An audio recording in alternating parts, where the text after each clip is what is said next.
বিরুদ্ধে আন্দোলন সংগ্রামের মহানায়ক, অপসীম দেশনেত্রী, গণতন্ত্রের মা, বাংলাদেশ জাতীয়তাবাদী দলের চেয়ারপারসন, সাবেক 3 বারের সফল প্রধানমন্ত্রী, ফ্যাসিজম তার উপর নির্যাতন চালানোর পরও তিনি বলেছেন বাংলাদেশ আমার শেষ ঠিকানা। সেই প্রিয় নেত্রীর বিদেয়ী আত্মার মাগফিরাত কামনা করেছি। আমরা ওনার জন্য দোয়া করেছি। শহীদ রাষ্ট্রপতি জিয়াউর রহমানের জন্য আমরা দোয়া করেছি। সর্বোপরি আপনারা জানেন আমাদের প্রিয় নেতা, যাকে নিয়ে আমরা স্বপ্ন দেখি আগামী দিনের বাংলাদেশ, তিনি ইতিমধ্যে বিএনপি চেয়ারপারসনের দায়িত্ব গ্রহণ করেছেন। এই জন্য আমরা সন্দ্বীপ উপজেলা পৌরসভা অঙ্গ সংগঠনের পক্ষ থেকে ওনাকে আন্তরিকভাবে ধন্যবাদ জানিয়েছি। আমি মূলত আপনাদের সামনে যে কথা উপস্থাপন করতে চাই, আপনারা জানেন দীর্ঘ 15.5 বছর ফ্যাসিজমের বিরুদ্ধে এবং এর পূর্বে 2 বছর 111 মঈনুদ্দিন ফখরুদ্দিনের যে দুঃশাসন, -2 ফর্মুলা বাস্তবায়ন, সেই সময় থেকে আমি রাজপথে সক্রিয় ছিলাম, আন্দোলন সংগ্রাম করেছি। এই আন্দোলন সংগ্রাম করতে গিয়ে আমি অনেকগুলো মামলার আসামি হয়েছি, দীর্ঘদিন জেল খেটেছি, দেশের বাইরে জেল খেটেছি। সর্বোপরি আপনারা জানেন যে দৈনিক পূর্বকোণ পত্রিকা আমাদের প্রিয় নেত্রী, প্রয়াত নেত্রীর উপর একটা মিথ্যা বানোয়াট সংবাদ পরিবেশন করার কারণে আমি ওই পত্রিকার মালিকের বিরুদ্ধে 100 কোটি টাকার মানহানির মামলা করে আমি প্রায় দীর্ঘ 6 মাস ঘরে থাকতে পারি নাই। ফ্যাসিজমের বিরুদ্ধে আন্দোলন করেছি, লক্ষ্য ছিল একটা মুক্ত পরিবেশে গণতান্ত্রিক প্রক্রিয়ার মাধ্যমে জনগণের যাতে কথা বলার অধিকার ফিরে পাওয়া যায়, সেই জন্য আমরা আন্দোলন করেছি। ছাত্র জনতার ঐক্যবদ্ধ আন্দোলনের মাধ্যমে 5ই অক্টোবর 2024 সালে ফ্যাসিস্ট হাসিনা সহ তার সরকারের অত্যন্ত লজ্জাজনকভাবে তারা এখান থেকে পলায়ন করেছে। বিশেষ করে এমন সিচুয়েশন হয়েছে যে আওয়ামী ঘরানার মসজিদের ইমাম, মসজিদের খতিব হতে আরম্ভ করে স্কুল কলেজের শিক্ষক যারা ফ্যাসিজমের পক্ষে ছিল তারাও পলায়ন করেছে। এই জাতীয় ইতিহাস বাংলাদেশে আমরা অতীতে দেখি নাই। তো সেখান থেকে আমরা মুক্তি পেয়েছি। এখন একটি গণতান্ত্রিক প্রক্রিয়া দেশে বিরাজ। সেই গণতান্ত্রিক প্রক্রিয়া কি আপনারা দেখেছেন যে অন্তর্বর্তীকালীন সরকার ফেব্রুয়ারির 12 তারিখে সংসদ নির্বাচনের ব্যবস্থা করে যাচ্ছে। কিন্তু একটা নির্বাচন, বিশাল একটা নির্বাচনের লক্ষ্যে যে জাতীয় সমতল জায়গা প্রস্তুত করা, সন্ত্রাসীদেরকে গ্রেপ্তার করা, অস্ত্র উদ্ধার করা, এগুলো কিন্তু হচ্ছে না। তাই আমি আপনাদের মাধ্যমে অন্তর্বর্তীকালীন সরকার, বিশেষ করে চট্টগ্রামের আমাদের কৃতি সন্তান, অন্তর্বর্তীকালীন সরকারের প্রধান ডক্টর মোহাম্মদ ইউনূস এবং তার উপদেষ্টা মণ্ডলীর সদস্যদের প্রতি অনুরোধ থাকবে, ইতিহাসের স্বর্ণাক্ষরে যদি নাম লিখে রাখতে চান তাহলে অস্ত্র উদ্ধার করুন, সন্ত্রাসীদেরকে গ্রেপ্তার করুন। ফ্যাসিস্টের দোসররা কিন্তু বাংলাদেশে এখনো আছে, যার কারণে গুপ্ত হত্যা বেড়ে গিয়েছে। ইতিমধ্যে আমাদের অনেক নেতৃবৃন্দকে হত্যা করা হয়েছে। তাই আমি সরকার বাহাদুরের কাছে অনুরোধ করব, সন্ত্রাসীদেরকে গ্রেপ্তার করুন। 5 তারিখের আগে এবং পরে থানা লুটের নামে আধুনিক অস্ত্রশস্ত্র এখন কিন্তু সন্ত্রাসীদের হাতে আছে। এই অস্ত্র উদ্ধার সহ সন্ত্রাসীদের কাছে যে জাতীয় অস্ত্রগুলো আছে এগুলো উদ্ধার না হলে একটা ভালো নির্বাচন কোনো অবস্থায় করা যাবে না। আপনারা জানেন সন্দ্বীপ বাংলাদেশের মূল ভূখণ্ড থেকে বিচ্ছিন্ন একটি দ্বীপ। এখানে দীর্ঘ 15.5 বছর আমরা বাড়িঘরে থাকতে পারি নাই। একইভাবে আপনারা যারা সাংবাদিকতার পেশার সাথে সম্পৃক্ত, আপনারাও কিন্তু ভালো ছিলেন না। অনেকটা বাধ্য করে আপনাদের মতের বিরুদ্ধে আপনাদেরকে দিয়ে খবর ছাপানো হয়েছে। যারা প্রিন্ট মিডিয়ায় কাজ করেন, যারা ইলেকট্রনিক্স মিডিয়ায় কাজ করেন, তারা কিন্তু সেদিন বাধ্য হয়েছিলেন। আমরা কিন্তু বাংলাদেশ জাতীয়তাবাদী দল, আমরা সেটার পক্ষপাত পুষ্ট নই। আমরা এই জাতীয় কার্যক্রমের সাথে সম্পৃক্ত নই। আপনারা দেখেছেন আমাদের ভারপ্রাপ্ত চেয়ারম্যান, সাবেক ভারপ্রাপ্ত চেয়ারম্যান, বর্তমানে আমাদের চেয়ারম্যান দলের, উনি সাংবাদিকদের সাথে ইতিমধ্যে কথাবার্তা বলেছেন। তাদের মনের ভাব উনি গ্রহণ করেছেন। আগামী দিনে যদি আমরা রাষ্ট্রীয় কাঠামোর মাধ্যমে আমরা সরকারে যেতে পারি, তাহলে আমরা কিন্তু কমিটমেন্ট করেছি আন্দোলন সংগ্রামে যেই সকল শরিক দল ছিল তাদেরকে নিয়ে আমরা কিন্তু রাষ্ট্রীয় ক্ষমতায় যাব এবং তাদেরকে আমরা ক্ষমতায় শেয়ার দেব। একইভাবে আপনাদের মতামতের উপর ভিত্তি করে, সাধারণ মানুষের মতামতের উপর ভিত্তি করে আমাদের 31 দফা, যে দফার আলোকে শহীদ রাষ্ট্রপতির 19 দফা জিয়াউর রহমানের, সেটা সংশোধিত আকারে আমাদের চেয়ারম্যান তারেক রহমানের নির্দেশনা মোতাবেক 31 দফার আলোকে আমরা রাষ্ট্রের কাঠামো পরিবর্তন করব। একইভাবে আমি সন্দীপ বলবো, যেহেতু সন্দীপের একটা উপদেষ্টা, আপনাদের আমাদের সকলের প্রিয় ব্যক্তি ডক্টর ফয়েজুল কবির এই এলাকায় অনেকগুলো উন্নয়ন কর্মকাণ্ড ইতিমধ্যে বাস্তবায়ন করেছে। আমরা জীবনে যেটা চিন্তা করি নাই, স্বপ্নের পেরি, আমরা সেই পেরির মাধ্যমে এখন আমাদের গাড়ি নিয়ে আমরা বাড়িঘরে আসতে পারার ব্যবস্থা এখানে হয়েছে। কাজে এই যে উন্নয়নের ধারা, আপনারা এই যে সন্দীপ কুমিরা সড়ক, সংযোগ সড়ক, সড়ক ও জনপথ অধিদপ্তর ইতিমধ্যে বাজার প্রস্থানগুলা 24 ফুট চৌড়া আর সিসি রাস্তা, তারা 100 একটা রাস্তা আমাদেরকে উপহার দিচ্ছে। এটা কিন্তু ফয়জুল কবির সাহেবের আন্তরিক প্রচেষ্টার কারণে। আমরা এলজিডির মাধ্যমে অনেকগুলো কাজ বাস্তবায়ন হচ্ছে। সড়ক ও জনপথের যে দেলোয়ারখা রাস্তা, সেটাকে প্রশস্তকরণ করতে হবে, এটাকে উত্তর দক্ষিণে আরো সম্প্রসারণ করতে হবে। একইভাবে আমাদের উপজেলা টু গ্রাম, গ্রাম টু গ্রাম, এই যে সংযোগ সড়কগুলো, এগুলাকে আমাদের ফাঁকাকরণ করতে হবে। আমাদের যেটা আমাদের ঘাটকে আমরা দাবি করেছিলাম বিভিন্ন সময় আপনাদের মাধ্যমে, যে আমাদের বর্তমানে যে জেটি আছে, এই জেটিকে আরো 1 কিলোমিটার সামনের দিকে যদি আমরা সম্প্রসারণ করতে পারি, তাহলে কিন্তু আমরা এই জেটি থেকে কুমিরা জেটি পর্যন্ত আমরা স্পিড বোর্ডে, লাল বোর্ডে এবং ট্রলারে আমরা শুকনার মধ্যে আসা যাওয়া করতে পারবো। কাজে আমি অন্তর্বর্তীকালীন সরকারের, যিনি সন্দীপের কৃতি সন্তান, আমাদের প্রিয় ব্যক্তিত্ব ডক্টর ফয়জুল কবির, ওনার আর হয়তো 1 মাস বা 1 মাস সময় আছে ইতিমধ্যে শপথ গ্রহণের মাধ্যমে দায়িত্ব হ্যান্ডওভার করার জন্য। এখনো সময় আছে। উনি যদি আন্তরিক হয়, এই ব্রিজটিকে উনি সম্প্রসারণ করতে পারবেন। পাশাপাশি আমাদের যে এই প্লাটনগুলা, এগুলো আমরা কিন্তু বারবার আপনাদের মাধ্যমে বলেছিলাম যে এগুলাকে যেভাবে আমাদের জোয়ার কন্টিনিউ অন্তত 1 মাস জোয়ার এবং ভাটা নির্ধারণ করে প্লাটনটা করার কথা ছিল, সেইভাবে হয় নাই। তাড়াহুড়া করার কারণে সেটাকে এইভাবে জরিপ করে প্লাটনগুলো যদি স্থাপন করা যায়, তাহলে আমাদের ফেরি সার্ভিসটা আরো যোগ উপযোগী, সময় উপযোগী হবে।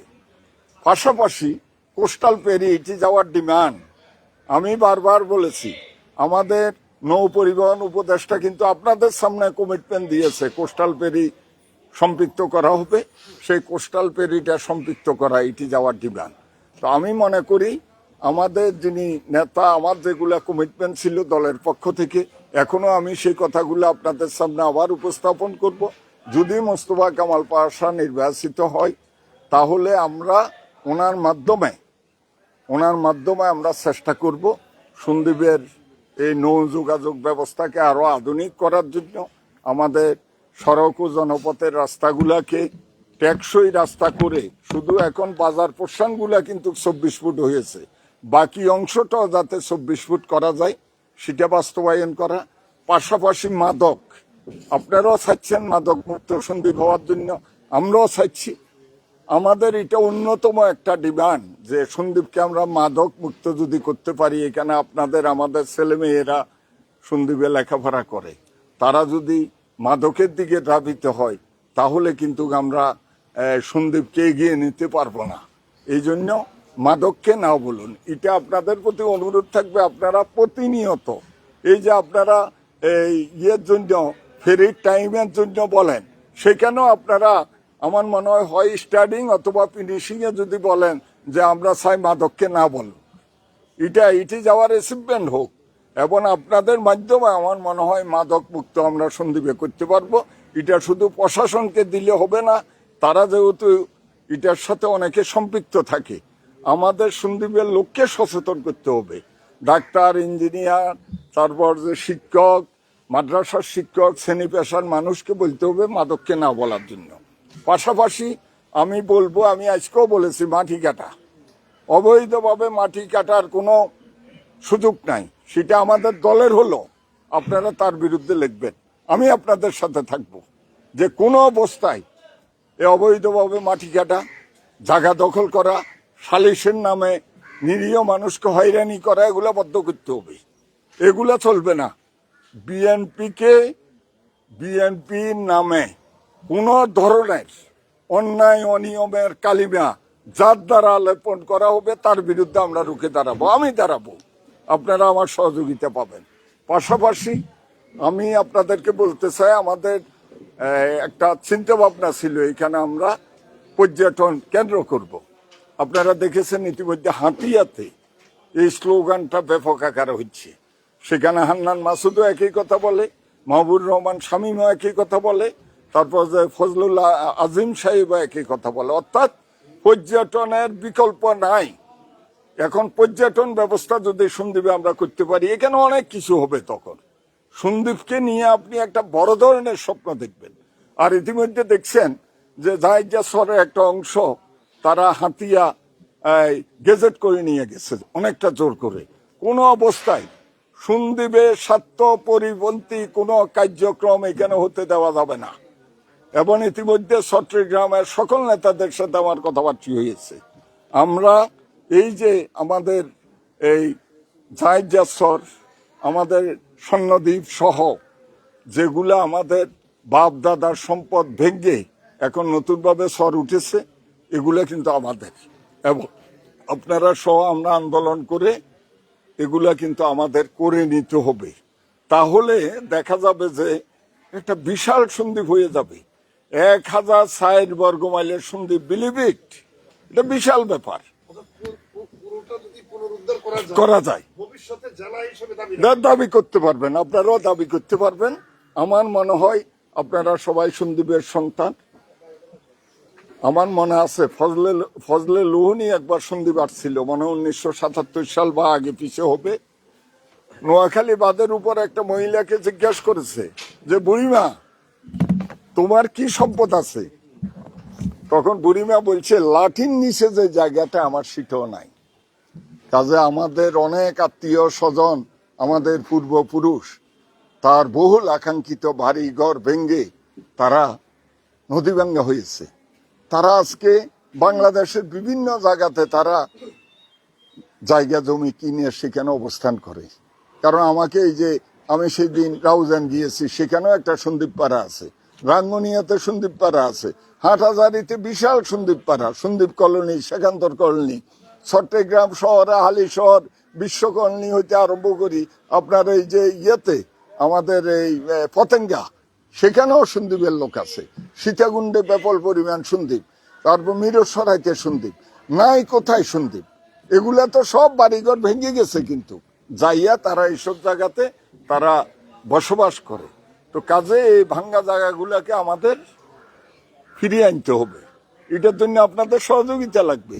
আর যেহেতু এটাকে বন্দর ঘোষণা করা হয়েছে, আমাদের এই অঞ্চলটাকে বন্দর ঘোষণা করা হয়েছে, কাজে এই বন্দরটা যদি আমরা বাস্তবায়ন করতে পারি তাহলে কিন্তু এখানে জাহাজ আসি, বড় বড় ফরেন শিপ এখানে আসবে, অনেক একটা উজ্জ্বল সম্ভাবনা থাকবে, অনেক শিল্প কারখানা এখানে গড়ে উঠবে। তো সর্বপ্রথম উই ডিমান্ড যে সব স্বরগুলাকে একাত্র করা। এখন আসেন আপনি মহিষ, এই যে আমার বিরুদ্ধে একটা নিউজ হইল না, শাড়ি খেতে মহিষ কাণ্ড, আমি নাকি 500 কোটি টাকা পাই গেছি, কার থেকে? রহিম চেয়ারম্যানের মহিষ। আজকে ধরলাম তাকে, আমার টাকা কই, এক কাপ চাও তো খাওয়াই নেই। বাট এই মহিষগুলো এগুলো আমাদের সম্পদ, গরু আমাদের সম্পদ, এই যে ছাগল ভেড়া এগুলো আমাদের সম্পদ। এটা একটা উজ্জ্বল সম্ভাবনা এই অঞ্চলে এগুলার চাষাবাদ করা। তো সর্বোপরি এখানে যেমন হাসান সাহেব সাংবাদিকতাও করে, উনি একাধারে শিক্ষক। তো এখানে শিক্ষা ব্যবস্থা একদম ধ্বংস হয়ে গেছে। প্রাইমারি স্কুলে কোনো লেখাপড়া নাই, ভালো শিক্ষক নাই। হাই স্কুলে একই অবস্থা, মাদ্রাসাতে একই অবস্থা, কলেজে তো আরো খারাপ অবস্থা। কিন্তু একসময় তো সন্দীপের ইতিহাস ঐতিহ্য যেটা, এইখানে ছেলেমেয়েরা, এখানে 7 জন সচিব ছিল একবার, এখানে ফয়জুল কবিরের মতো লোকের জন্মগ্রহণ এখানে করেছে, এইখানে মনোয়ার হোসেনের মতো যিনি আমাদের এখানে বিদ্যুৎ এনে দিয়েছে তার জন্ম এখানে। এইখানে আপনি আমেরিকাতে, লন্ডনে এবং অস্ট্রেলিয়া বলেন, কানাডা বলেন, আরব দেশে বলেন, লক্ষ কোটি টাকার মালিক তারা জন্মগ্রহণ সন্দীপে করেছে। এই যে প্রতিভাগুলা, এই প্রতিভাগুলাকে সন্দীপমুখী করতে হবে। আওয়ামী লীগের পেসিস্ট আমলে এরা দেশে আসতে পারে নাই সাদাবাজির কারণে। কাজে আপনাদের প্রতি আমার অনুরোধ থাকবে, আমাদের দল যদি ভুল করে থাকে আপনারা তুলে ধরতে হবে। আপনারা আওয়ামী লীগ আমলে ভয়ভীতি প্রদর্শন করেছে আপনাদেরকে, আমাদের ভয়ভীতি প্রদর্শন করার সুযোগ নাই। আমাদের তারেক রহমান সাহেব, আমাদের মাননীয় চেয়ারম্যান, ইতিমধ্যে একটা পোস্টার আমরা জায়গায় জায়গায় লাগাবো। সেখানে ওই যে আমাদের যে ইয়েটা সরাসরি ওইখান থেকে আপনারা এটাকে কি বলে, হ্যাঁ ওইটা, হ্যাঁ অভিযোগ বাক্স, ওই পোস্টারের মাধ্যমে আমাদের স্ক্যানিং করিয়া আপনি লগের সাথে সাথে অভিযোগ দিবেন যে ইঞ্জিনিয়ার বেলায়েত আপনার দলের নাম বিক্রি করে সেই জায়গা দখল করেছে, তারপর যে সালিশের নামে সেই টাকা খাইতেছে। আমাদেরকে তো আপনারা ফেভারে লিখলেন না, ওনার কাছে পাঠাই দিলেন হটলাইন নাম্বারে। এই যে সুবিধাটা বিএনপি চাইছে, আমরা জবাবদিহিমূলক শাসন ব্যবস্থা কায়েম করতে চাই। আমাদের আমির খসরু মাহমুদ বলছে যে জনগণের নিরাপত্তা দেওয়ার ব্যবস্থা জাতীয়তাবাদী দল করবে। পরিশেষে আমি আপনাদের মাধ্যমে আমাদের প্রার্থী, 3 বারের সাবেক সংসদ সদস্য, সন্দীপের বর্ষিয়ান জননেতা, আমাদের সকলের মুরব্বী জননেতা জনাব মোস্তফা কামাল পাশার দানের শীষের পক্ষে ভোট চাই এবং আপনাদের মাধ্যমে এই প্রচারটা যাতে অব্যাহত থাকে।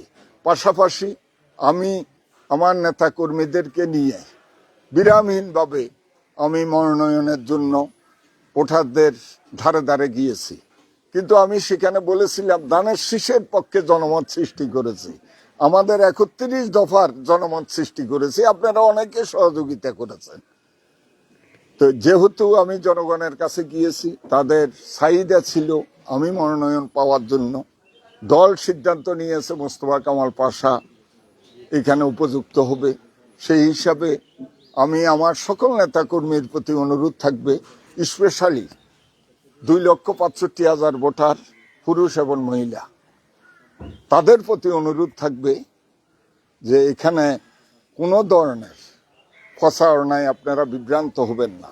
বিশেষ করে একটা রাজনৈতিক দল, তারা ব্যবস্থার টিকিট দিচ্ছে, তারা আখেরাতের কথা বলে আমাদের মহিলা ভোটারদেরকে হয়তো প্রতারণা করতে চাইবে। আমি আশা করব, আমি আপনাদের ভাই, আপনাদের বন্ধু, আপনাদের এলাকার সন্তান, আপনাদের একজন সহযোদ্ধা। আমি দীর্ঘ আন্দোলন সংগ্রামে ছিলাম, আমি রাজপথে সক্রিয় ছিলাম। আমার আপনাদের প্রতি আবেদন যে আগামী 12 তারিখের যে নির্বাচন, সবাই কেন্দ্রে যাবে এবং ধানের শীষের পক্ষে বিপুল ভোটে মোস্তফা কামাল পাশাকে নির্বাচিত করে এই আসনটি আমরা যাতে আমাদের চেয়ারম্যান জনাব তারেক রহমানকে উপহার দিতে পারি, সেই ব্যবস্থা করার জন্য আমি আমার প্রিয় সন্দ্বীপবাসী ভাই বোনদের প্রতি আমার অনুরোধ থাকবে। আর বিশেষ করে নতুন প্রজন্ম যারা জীবনে প্রথম ভোটার হয়েছে তাদের প্রতি আমার অনুরোধ থাকবে, আমরা কিন্তু 1 বছরের ভিতরে 1 কোটির উপরে লোককে আমরা চাকরির ব্যবস্থা করব। কাজে এখানে বেকারত্ব খুব একটা আর থাকবে না এবং সবাইকে স্বাবলম্বী হওয়ার জন্য আমাদের অনেক ব্যবস্থা আছে 31 দফাতে, সেগুলো আমরা লিপিবদ্ধ করেছি। আমরা সেই কারণে নতুন প্রজন্মের প্রতি অনুরোধ থাকবে, আসুন আপনারা আগামী দিনের বাংলাদেশকে উজ্জীবিত করার জন্য ধানের শীষের পক্ষে ভোট দিবেন। বিশেষ করে সন্দ্বীপে আমরা আপনাদের মতামত চাই, কেমন সন্দ্বীপ আমরা করব, সেই মতামতের ভিত্তিতে আমরা সন্দ্বীপের উন্নয়ন আমাদের প্রিয় নেতাকে নিয়ে সাজাবো। আর যারা দীর্ঘ 3 টার্ম আপনারা ভোট দিতে পারেন নাই, যারা জীবনে প্রথম ভোট দিবেন, তথাকথিত আমি ডেমি, তথাকথিত ভোটার বিহীন নির্বাচন, তথাকথিত দিনের ভোট রাতে হয়ে যাওয়া, এই সকল ভোটে বাংলাদেশের মানুষ এবং সন্দ্বীপের মানুষ তারা অংশগ্রহণ করতে পারে নাই। এই ভোটে অংশগ্রহণ করার জন্য একটা সুযোগ সৃষ্টি হয়েছে। আমি সকলকে ভোটে অংশগ্রহণ করার জন্য আমি অনুরোধ করব। পাশাপাশি যারা মনোনয়ন প্রত্যাশী ছিল, যারা পায় নাই, মোস্তফা কামাল পাশা পেয়েছে, যারা দল পরিচালনা করেন, বিশেষ করে বিএনপি সন্দ্বীপ উপজেলা, সন্দ্বীপ পৌরসভা অঙ্গ সংগঠন, তাদের কাছে অনুরোধ থাকবে, যারা আন্দোলন সংগ্রামে মাঠে ছিল ফ্যাসিবাদ বিরোধী আন্দোলনে, তাদেরকে যাতে বঞ্চিত করা না হয়, তাদেরকে সাথে নিয়ে আমরা এই নির্বাচন করব এবং নির্বাচনের পরে আমরা সরকার গঠন করতে পারলে আমরা অবশ্যই ওই জাতীয় নেতা কর্মীদেরকে মূল্যায়ন করব। এটা আমাদের অঙ্গীকার এবং সেই হিসাবে আমরা এগিয়ে যাব। আমি সবসময় আছি আপনাদের সাথে। অনেকে বলে বেলায় তো মনোনয়ন পাই নাই, মনে হয় আর সন্দীপ আসবে না। আমি কিন্তু I am the last man. এখানে আমার জন্ম, এখানে আমার মৃত্যু, এটাই আমার ঠিকানা। এই কারণে আমি আসব, বারবার আসব, আপনাদের সামনে আসব, সন্দ্বীপবাসীর সাথে থেকে জীবনের শেষ সময় পর্যন্ত বেঁচে থাকতে চাই। এটাই আমার চাওয়া, এটাই আমার পাওয়া। সন্দ্বীপের মানুষ যদি ভালো থাকে, একটু সুন্দরভাবে যদি তারা স্পিড বোটে উঠতে পারে, আমাদের বিদেশিদের জানমালের যদি হেফাজত থাকে, বিদেশিরা এখানে আসতে তাদের মালের জন্য এক্সট্রা ভাড়া দিতে হয়, সবসময় আমি বলেছি এটা হবে না। যেটা ট্রাভেলিং সিস্টেম, যেটা একজন প্যাসেঞ্জার যে পরিমাণ মাল বিমানে আনতে পারে, একই মাল তারা স্পিড বোটও নিতে পারবে। এই বিষয়টাকে আপনারা একটু স্পেসিফিক করবেন। এবং যাদের রেমিডেন্সের উপর ভর করে বাংলাদেশ দাঁড়িয়ে আছে, বিশেষ করে সন্দ্বীপের রেমিডেন্স আমরা 1 নম্বর পজিশনে আছি, আমাদেরকে সেইভাবে রাজস্ব থেকে সেভাবে উন্নয়নের বরাদ্দ দিতে হবে। আমি আমাদের যিনি চেয়ারম্যান এখন দলের, ওনাকে আমি প্রশ্ন করেছিলাম যে এই জাতীয় বিচ্ছিন্ন দ্বীপের জন্য উনি অবশ্যই আমরা রাষ্ট্রীয় ক্ষমতায় গেলে স্পেশালি দেখব সন্দ্বীপকে। তো সেই হিসাবে আমি আছি। সন্দ্বীপমুখী যত আন্দোলন, যত চাওয়া পাওয়া আমাদের, সেগুলোর সাথে আমি থাকব এবং আপনাদের সাথে থাকবো। স্পেশালি আমি এই যে আপনার এই মানে সাংবাদিকদের সাথে আমার একটা সম্পৃক্ততা, গতকালকেও আপনাদের প্রেস ক্লাবে চট্টগ্রামে ফিটে উৎসব ছিল, আমি সেখানে সশরীরে উপস্থিত ছিলাম। দীর্ঘ 1-1.5 ঘন্টা সেখানে কাটিয়েছি আমাদের সিনিয়র সাংবাদিকদের সাথে। আমি আপনাদের কাছে আরেকটা অ্যাপিল করব, আমাদের ভুল ত্রুটি হইতে পারে, সেটা সংশোধনের নেপথ্য নায়ক কিন্তু আপনারা সেই সহযোগিতাটা করবেন। আমাদের ভুল ত্রুটি যাতে আমরা রেকটিফাই করে আমরা একটা আধুনিক বাংলাদেশ, একটা সন্ত্রাসহীন সন্দ্বীপ, একটা দুর্নীতিমুক্ত সন্দ্বীপ, সেটা আমরা কায়েম করতে পারি। আরেকটা বিষয় আমি আপনাদের সামনে বলতে চাই যে দীর্ঘ 1 মাস 10 দিন পর্যন্ত এখানে ম্যাজিস্ট্রেট নাই। একজন ম্যাজিস্ট্রেট যদি না থাকে একটা রিমোট এলাকায় একদিনও চলতে পারে না, কারণ এসি ল্যান্ড নাই, ম্যাজিস্ট্রেট নাই। এইভাবে কিন্তু একটা বিচ্ছিন্ন দ্বীপ চলতে পারে না। অনেক সরকারি কর্মকর্তা নাই। কেন নাই? কেন এই প্রশাসনের বিবেক এটা তারা করে না? একটা রিমোট এলাকাতে এই যে আজকে 1 মাসের উপরে একটা ম্যাজিস্ট্রেট নাই, এসিলেন 80 মাত্র চলে গেল, এভাবে চলা যায় না। এদের পোস্টিং অনতিবিলম্বে দেওয়ার জন্য আমি ডিমান্ড করব। পরিশেষে আপনাদের সুস্বাস্থ্য কামনা করি। আর আপনাদের যদি কোনো প্রশ্ন থাকে অবশ্যই করতে পারেন, সেটার রিপ্লাই দেওয়ার জন্য আমি তৈরি আছি।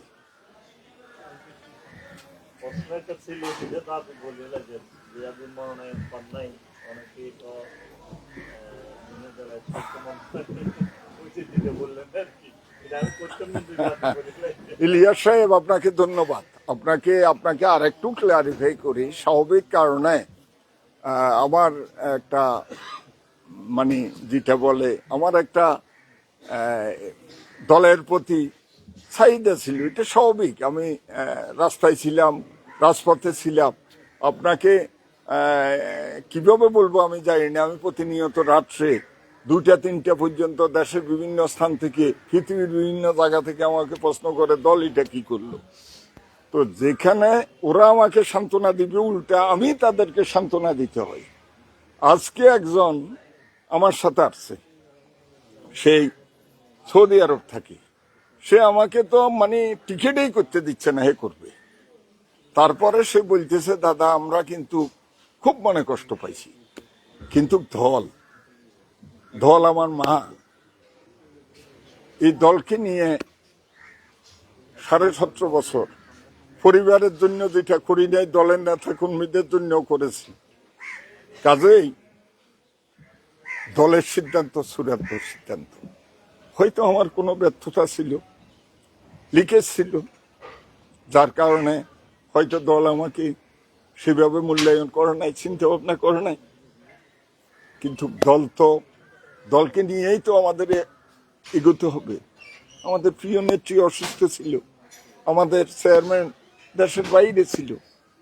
কাজেই যেভাবে হয়তো আমাদেরকে মূল্যায়ন করার, সেভাবে মূল্যায়িত হইলেই বিদেয় সিচুয়েশনটা এরকম হয়েছে। কাজেই আপনার প্রশ্ন একদম পারফেক্ট। এর ভিতরে আমি একটু ঢাকাও যেতে হয়েছে, পরিবারেরও কিছু কাজকর্ম ছিল। আপনারা জানেন আমার মেজো মেয়ে, আমার জামাতা, এরা হংকংয়ে জামাইয়ের পিএইচডি শেষ করে ফেলো কমপ্লিট হয়েছে। তারা কালকে আসবে হংকং থেকে, ফাইনালি চলে আসতেছে। এবং সৌদি আরবের রিয়াদে বাদশাহ ফয়সাল বিন আবদুল্লাহ আজিজে সে অ্যাসিস্ট্যান্ট প্রফেসর হিসেবে জয়েন করবে। তো এই কারণে একটু পরিবারও তো তাদের কিছু কথাবার্তা আছে। দীর্ঘ 15-16 বছর, 15.5 বছর তোমাকে পাওয়া যায়নি, বাজারের টাকা দিলে ওই টাকা পলিটিক্সে খরচ করে ফেলছে, এরকম অনেক তো বিষয় আছে। তো তার কারণে তাদেরও তো কথাবার্তা আছে, এগুলো শুনতে হয়। তো সেই হিসাবে সরি।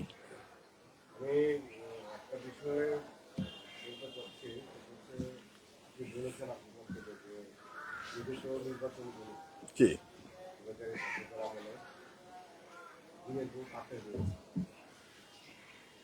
এখন এই জিনিসটা যে এই নির্বাচনে হবে না, সেরকম আসলে ইসি থেকে নিশ্চিত করা হয়েছে। আমি তো সমাজ আছে যে পোস্টাল ব্যালটগুলি জি বিভিন্ন দেশে দেশে পাঠানো, জি এবং অনেক নেতাদের বাসায়ও পোস্টাল ব্যালটগুলি পাওয়া যাচ্ছে। অভিযোগ, হ্যাঁ, যারা প্রতিদ্বন্দ্বী প্রার্থী, সেই ক্ষেত্রে কি করণীয়? বাবু, আপনি একদম মানে প্রাসঙ্গিক একটা প্রশ্ন করেছেন। আপনি জানেন যে ঢাকা 15 যেখানে জামাতের আমিন নির্বাচন করে, এবং আমাদের প্রার্থী শফিকুর রহমান, জামাতেরও প্রার্থী শফিকুর রহমান সাহেব, মিল্টন, আমাদের শফিকুর রহমান মিল্টন আমাদের যুব দলের, উনি ভারপ্রাপ্ত সেক্রেটারি ছিল। সেখানে অপ্রত্যাশিত ভোটার হয়েছে 1 লাখের উপরে, ট্রান্সফার হয়েছে বিভিন্ন জায়গা থেকে। কাজেই ওরা প্রশাসনকে ব্যবহার করে, এই যে যেটা আপনি পোস্টাল ভোটের কথা বললেন, ব্যালটের কথা, আমাকে গতকালকে ওমান থেকে ফোন করছে, একইভাবে দুবাই থেকে করেছে, যে দাদা আমাদের প্রতিকূলে একদম মাঝখানে ধানের শেষ, এটাকে ফোল্ডিং করলে ওই ভোটটা নষ্ট হয়ে যাবে, যার কারণে এটা ইচ্ছাকৃতভাবে এই বিষয়গুলা করা হয়েছে। এবং আপনি এই নির্বাচনের সাথে সম্পৃক্ত বেশিরভাগ লোক কিন্তু একটা বিশেষ রাজনৈতিক দলের। এই ক্ষেত্রে প্রশ্ন তো থাকবেই, কিন্তু উত্তর একটা, আমি তো স্টার্টিং করেছি যে লেভেল ফিল্ড এখনো তৈরি হয়নি, মাঠ সমতল হয় নাই, অস্ত্র উদ্ধার করতে হবে। আপনারা এখনো দেখেন অস্ত্রের দ্বন্দ্বানানি হচ্ছে, এবং সেটা লক্ষ্য করা যাবে নির্বাচনের 1 সপ্তাহ আগেই, কারণ ওনাদের সাথে তো আমাদের পথ চলা ছিল, আমরা দেখেছি। ওনারা অনেকগুলো বিষয় ওনাদের মরণ কামড় এটা, কাজে ওনারা চেষ্টা করবে যেভাবে হোক। ওনারা জনগণের ভোট কি পরিমাণ আপনারা জানেন সন্দ্বীপে, আমি তো মনে করি 20-25% সর্বোচ্চ তাদের ভোট, তাও এখন রাইজ করছে, আর আমাদের ভোট 70%। তো যার কারণে ভোটের রাজনীতিতে আমরা অনেক অগ্রসর। আবার প্রচারে আমরা কিন্তু এখনো পিছিয়ে আছি, বিশেষ করে মহিলা ভোটারদের কাছে যেভাবে আমাদের যাওয়ার দরকার ছিল এই বিশাল জনসমর্থিত দলের, সেভাবে আমরা যেতে পারিনি। আমাদের আজকে কথা হয়েছে, ইনশাল্লাহ আমরা 22 তারিখ থেকে সেভাবে আপনাদের সহযোগিতা নিয়ে যাব। আর ইলিয়াস বাবু সাহেব যে কথা বলেছেন, আমি আপনাদের মাধ্যমে অন্তর্বর্তীকালীন সরকারকে অনুরোধ করব, লেভেল ফিল্ড তৈরি করুন। এই জাতীয় নির্বাচনের সাথে সম্পৃক্ত যে ইকুইপমেন্ট, এগুলা স্বচ্ছ যাতে থাকে। জনমনে কিন্তু জনগণ শঙ্কিত যে 3টা ভোট যে স্টাইলে হয়েছে সেরকম হয় কিনা। এরকম আমরা শুনতেছি মহিলাদের কাছে যাইয়া এনআইডি নাম্বার তালাশ করতেছে। তার মানে ওরা ঢাকা নীলক্ষেত, চট্টগ্রামের আন্দরকিল্লা, ওই এনআইডি থেকে তারা আপনার ভোটার কার্ড বের করে আমরা যখন ঘুমে থাকবো ওই টাইমে যাইয়া তারা ভোট দিয়ে ফেলবে। এই জাতীয় কথাবার্তাও আমরা শুনতেছি। কাজে এগুলা কিন্তু পরিষ্কার করতে হবে। বিশেষ করে অ্যাসিস্ট্যান্ট রিটার্নিং অফিসার, ওনার কিন্তু অভিজ্ঞতা প্রচুর নাই নির্বাচনের। আমি আশা করব যে ওনার অভিজ্ঞতা আরো প্রসার ঘটানোর জন্য, যাতে করে একটা ভালো নির্বাচন করানো যায়। জনগণ ভোট দিবে, জনগণের রায় আমরা মেনে নেব। কিন্তু জনগণ যদি উপেক্ষিত হয়, ভোট দিতে ব্যর্থ হয়, সেই ক্ষেত্রে জনগণের এই কথা কিন্তু আবারও ইতিহাসের আরেকটা পাতায় লেখা থাকবে, ঠিক না? বিষয়টা এইরকম। আচ্ছা, আপনি আজকে প্রশ্ন ছিল, আপনি শুরুতে ধানের শীষের পক্ষে চেয়েছেন, মানে বর্তমানে সন্দীপের যে প্রার্থী পাশাপাশি আপনি মনোনয়ন করতে ছিলেন সেটাও বলেছেন, এবং পাশাপাশি আপনি সন্দীপের বিষয় নিয়ে অনেকগুলো স্বপ্নের কথা বলেছেন। সন্দীপকে কিভাবে কেমন সন্দীপ দেখতে চান, যেহেতু আপনি আমার ভাষায় বিজয়ের বাড়ি থেকে দাওয়াত খেয়ে এসে এই সংবাদ সম্মেলনটা করছেন, তাহলে আমরা কি বুঝে নেবো মানে আপনার স্বপ্নের প্রতিফলনটা ওনার মাধ্যমে ঘটবে? ইনশাল্লাহ, ইনশাল্লাহ। আমরা তো আশাবাদী লোক। আপনি নিজেও জানেন, আপনি আমার আত্মীয় বাদল। আমরা এক সময় পশ্চিম দিকে শিপে কত কষ্ট করে উঠেছি, সেই নৌকা থেকে স্টিমারে উঠা এবং একটা কেবিন পাওয়া, এগুলা ছিল এক সময় স্বপ্ন। পাশাপাশি আমি আমার ফুফা ক্যাপ্টেন শাহসাখান্তর সাহেবের সেই বিল্ডিং, সেই বাসভবন দেখেছি। তখন সন্দীপে হাতে গোনা 2-4টা ফাঁকা ঘর, সেটা দেখার জন্য অনেক লোক আসতো। কালের বিবর্তনে আপনি এখন সন্দীপের ডুপ্লেক্স দেখতেছেন, ঘরে ঘরে আপনি বিদ্যুৎ দেখছেন, আপনি পাকা রাস্তা দিয়ে হেঁটে যাচ্ছেন, আপনি আরো মানসম্মত রাস্তা ডিমান্ড করেছেন।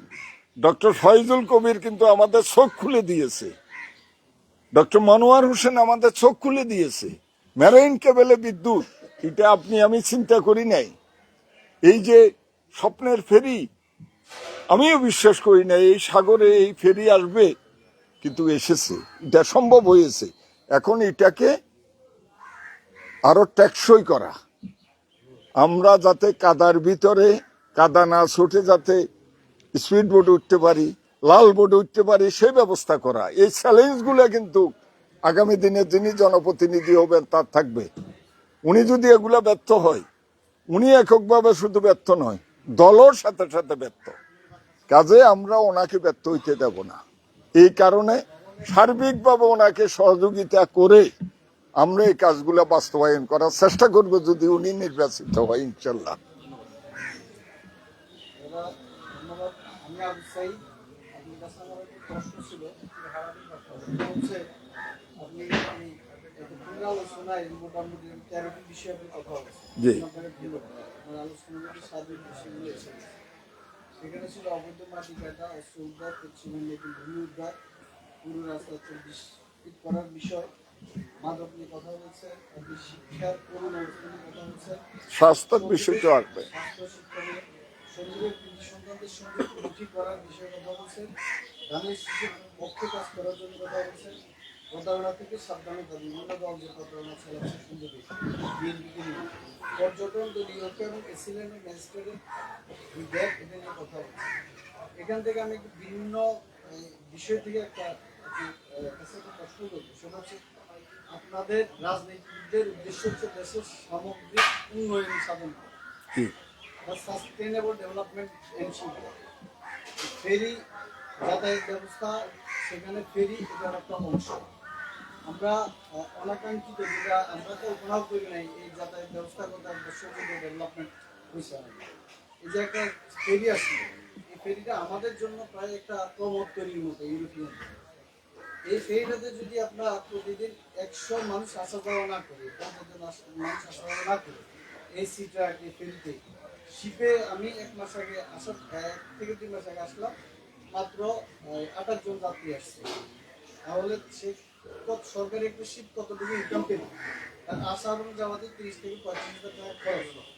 আপনারা যদি সিটটাকে আসা যাওয়া করার জন্য, ফেরিতে আসা যাওয়া করার জন্য যদি আপনারা, যেহেতু আমরা জনসম্পৃক্ত হবো, আমরা মানুষের সাথে সম্পৃক্ত, আপনারা বিভিন্ন প্রোগ্রাম, মিটিং, মিছিল, সেমিনার করেন, তাহলে আপনারা বেশি জনসম্পৃক্ত। আপনারা যদি সাধারণ পাবলিকের কাছে এই জিনিসটাকে একটু প্রচার করেন, উৎসাহিত করেন, এই সরকারি যে ইয়েগুলো আসতেছে যোগাযোগ মাধ্যমে, ভালো ভালো মাধ্যমগুলো আসতেছে, তাহলে এই জিনিসগুলো টিকে থাকবে। আপনি পোস্টাল ফেরি চেয়েছেন, পোস্টাল ফেরি আসার পরে যদি এই অবস্থা হয়, এটা এই সার্ভিসগুলো থাকবে না, টিকবে না, পরে চলে যাবে। এই বিষয়ে আমি আপনার কাছে একটু না, এটা আপনাকে ধন্যবাদ। আপনি মানে যাতে করে এই সার্ভিসগুলা এগুলা যাতে অর্থনৈতিকভাবে অন্তত লস যাতে না হয়, লাভবান না হইলে তো এরা এই সার্ভিস কন্টিনিউ করবে না। এখন বিষয় হলো, এক সময় তো 8 ঘন্টা লাগতো আমাদের চট্টগ্রাম যেতে। অনেক টাইমে যখন নদীতে ভালো ঢেউ থাকতো, আমরা মনিরুল হক, আলাউদ্দিন শিপে যখন উঠতাম 7-8 ঘন্টা লাগতো পরবর্তী পর্যায়ে 12 গাউলিয়া। আজকে কিন্তু মানুষের মানসিকতা এত পরিবর্তন হয়েছে, আপনি টাকা যা নিবেন হোক, আমাকে এখন উঠি স্পিড বোট ধরি আমাকে চলে যেতে হবে, টাইম দিতে চাই না। মানুষ একটা যান্ত্রিক মানুষ হয়ে গেছে। একটু অপেক্ষা, একটু এই যে আপনি বললেন যে এই চিন্তা চেতনাটা, এটা আমাদের হওয়া উচিত। যে এখানে ফয়জুল কবির সাহেবের কারণে আমরা এখানে একটা সুন্দর ইয়ে পেয়েছি, ফেরি তো আছে, এর বাইরে সিটাক পেয়েছি। এই সিটাকের যে দৈনন্দিন খরচ, সেটা যদি কন্টিনিউ না হয়, তাহলে তো এই সিটাক থাকবে না। বিএডব্লিউটিএ বলবে যে, টিসি বলবে যে এটা আমি নিয়ে যাব। তো এটা আমরাও বলবো যে মানুষকে আর একটু ধৈর্য ধারণ করে আমাদের এই যে নৌযানগুলাকে যাতে করে এগুলা চলাচল করতে পারে, প্যাসেঞ্জার যাতে বাড়ে, সেটার জন্য একটা প্রচার প্রপাগান্ডার প্রয়োজন। আমাদের যে এই যে ইয়ে ছিল বিআরটিসি বাস, সেটা বদ্ধ হয়ে গেছে, প্যাসেঞ্জার হয় না। আমরা অনেক অঙ্গীকার করছি চেয়ারম্যানের কাছে, বাই প্যাসেঞ্জার হইব, উনি দিছিল, এখন আবারও বলতেছি। তো আমরা তো বলতে হবে, রাজনীতিবিদদের কাজ কি? কাজ এগুলা, কাজ শুধু দেলান কোঠা করা না।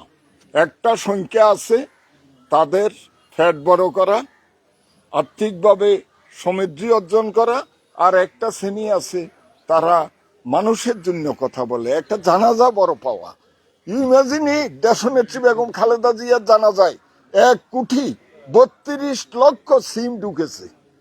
ধরে নেন 2টা করে সিম হইলে তাহলে 70-75 লক্ষ লোক হয়েছে।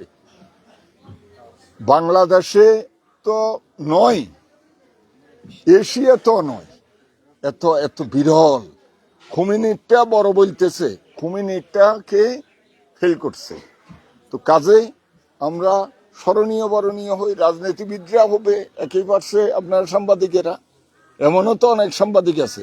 মাহমুদুর রহমান সেদিন শক্ত কথা বলেছে, আমরা যারা বিএনপি করি আমাদের থেকে হয়তো একটু খারাপ লিখেছে, কিন্তু কথা তো বলেছে। আপনাকে তো কথা বলতে হবে, আপনি শুধু আমার কথা শুনবেন হবে না, আমার দোষ ত্রুটি আপনি তুলে ধরতে হবে। এই কারণে আমি মনে করি আপনাদের সাথে কথা বলাটা উচিত। আমার বিরুদ্ধে এই যে মিথ্যা কথাগুলা লেখা হলো, 500 কোটি টাকা আমি মহিষ কাণ্ডে পেয়েছি, এই রাস্তা 70 কোটি টাকা নাকি, মানে টেন্ডারের আগে আমি টাকা নিয়ে নিছি, অথচ কে কন্ট্রাক্টর আমি সেটাও যাই না ভালোভাবে। মহিষ যে রহিমের মহিষ এটাও আমি 2-1 দিন পরে জানছি। আবার আমাদের প্রশাসন, তারা মেরুদণ্ডবিহীন প্রশাসক, তারা জানে না যে উড়িষ্যার সন্দীপের একটা ইউনিয়ন, তাহলে উড়িষ্যারের মই সন্দীপাইতে হইলে কি পারমিশন লাগবে না? হোয়াই? আমি যদি মুসাফুরের মহিষ যদি মগদারা নিতে পারি, উড়িষ্যারের মহিষ কেন সন্দীপ আসতে পারবে না? এখন উড়িষ্যারে ধরেন যখন ফসল রূপে, তখন এই মহিষ ছাগল বেড়া এগুলো কোথায় যাবে? আরেক শহরে পাঠাইতে হবে। সন্দীপের ভিতরে যে শহর, সন্দীপের ভিতরে যেসব ইউনিয়ন, সেখানে কেন পারমিশন লাগবে? এই কথাগুলো আপনাদের আমাদেরকে বলতে হবে। না হলে আমাদের মতো রাজনীতিবিদ যারা আমরা আন্তরিকভাবে চেষ্টা করি মানুষের মঙ্গলের জন্য, আমরা জোরে দেব। আমি নির্বিন থেকে দেশি যে 1 টাকা, আমি এখনো বাজে উঠি, সিটাঙের সাংবাদিক কিছু আইসে যে তাদেরকে বাজে করে নিয়ে গেছি, ওরা কিভাবে ছবি উঠে পরদিন পেপারে ছাপাই দিছে, কইলে এমপি প্রার্থী উনি লোকাল বাজে। কথা বুঝছেন না? তা আমি সেই লোক, আপনাদের সামনে হাঁটে ঘাটে বসে কথা বলি। আমাদের বিরুদ্ধে যদি এই জাতীয় একটা অভিযোগ দেয়, তাহলে কিন্তু ভালো লোক আর রাজনীতিতে আসবে না। এবং ফেস দ্য পিপলের মতো একটা জনপ্রিয় মাধ্যমে এই খবরটা ছাপাইছি। তো কাজে এটা অনুরোধ করব, আপনারা তথ্য নির্ভর খবর ছাপাবেন, আর কোনো পেশারের কাছে মাথা নত করবেন না। আর একদিন তো বলতে হবে, মৃত্যু হবে, সত্য কথা লিখবেন। আমার বিরুদ্ধেও পাইলে সত্য কথা লেখেন, আমি এটা দায়িত্বহীন কণ্ঠে বলবো। এই যে ফয়সালের আল্লাহ তাআলা বিত্ত বৈভব একটা ছেলে, তার কিসের অভাব আছে? সে কেন আমাদের কাছে মাথা নত করবে? হুমকি কেন সে সহ্য করবে? প্রশ্ন আসে না।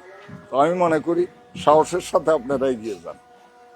এনি প্রশ্ন আর আমি ছোট্ট একটা কথা বলছি, সেটা হলো এই নির্বাচনের আগে মনোনয়ন প্রত্যাশী বেশ কজন ছিলেন, জি রাস্তায় ছিলেন, সমাবেশ করেছেন, দিন রাতে পরিশ্রম করছেন। কথা ছিল ধানদার, আমরা সবাই তার। জি এখন দল যাকে নমিনেশন দিছে সবাই আমরা একমত। আমরা যারা প্রত্যাশী ছিলেন তারা কি সবাই একমত আছেন? আমরা তো আজকে এখানে সশরীরে 4 জন ছিলাম, আমি আর ফয়সাল, বাবুল সাহেব এবং তাইয়েরও মনোনয়ন চাইছে বলতেছে। তো 4 জন, আর 2 জন তেনজিন এবং মিল্টন, তারও বলেছে যে দানের শীষের ব্যাপারে আমরা একমত। এবং আপনাদেরকে মনে হয় এটা বুঝাইতে পারবো না, আমাদেরকে যেদিন ঢাকাতে ডাকিয়েছিল আমাদের, তখন তো ভারপ্রাপ্ত চেয়ারম্যান ছিলেন, এখন উনি ফুল পেজের চেয়ারম্যান। উনি সেখানে পরিষ্কারভাবে বলছে যে আমি মনোনয়ন একজনকে দিতে পারবো, একটা বিশাল দল, আপনারা প্রত্যাশী অনেকে, সেই মনোনয়নটা আপনাদের আশানুরূপ নাও হইতে পারে, আমরাও তো মানুষ, ভুলভ্রান্তি হইতে পারে, কিন্তু তাকে নিয়ে আপনাদেরকে একসাথে কাজ করতে হবে। এর উপর আর কথা নাই। আমি দল করি তো, দলের সিদ্ধান্তই যদি না মানি তাহলে দল কিসের? কাজে আমি এটার সাথে একমত নই। আমি দানের শীষের বাইরে যাওয়ার প্রশ্ন আসে না।